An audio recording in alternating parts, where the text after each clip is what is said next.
My name is Jolie Murphy, and I'm the current president of the Library Foundation.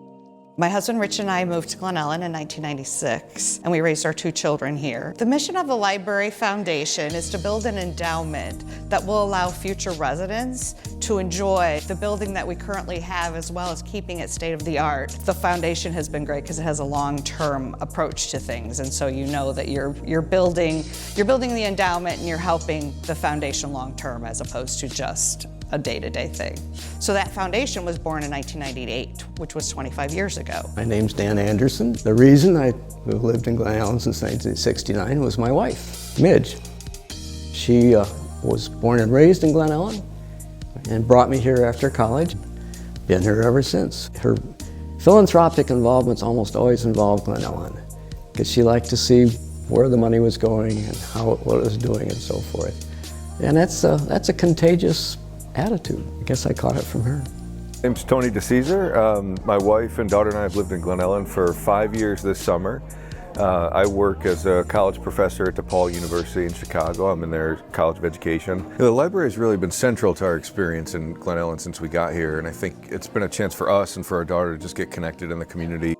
It was really important for me to become a member of the Glen Ellyn Library Foundation, in part because it was a great way to get involved, to have a little bit of influence over what the library has access to and what it can become, even greater than it already is. We're here to fund projects that allow for the library to be cutting edge in terms of technology and with community outreach. When you look around the library, you'll see many of those projects that we have helped to fund, including the self-checkout machines, to 3D printers, to the short story kiosk.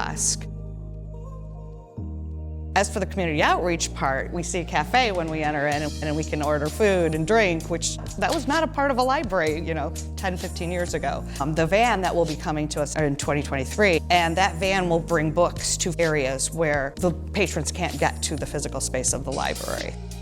One of the very first projects that the foundation had funded was the computer lab on the 2nd floor. And now as we fast forward, we will be re-envisioning that space to be a maker's space. The work that the foundation does is so important, just to keeping the community vibrant, to making sure the library has everything it needs to serve the community. We have given approximately $225,000 to the library to fund the projects that we've spoken about. And we always need help and we always need support.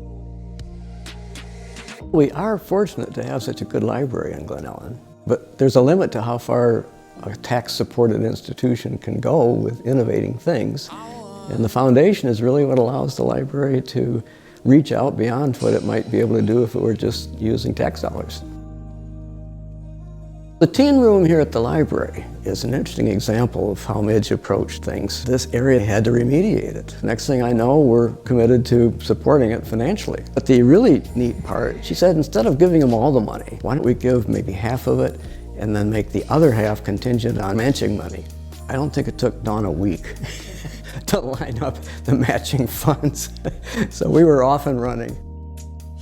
If you don't have the time or you don't have that gift that you feel like you could bring to us, we also look for donations to help with any of these projects that we help try to fund.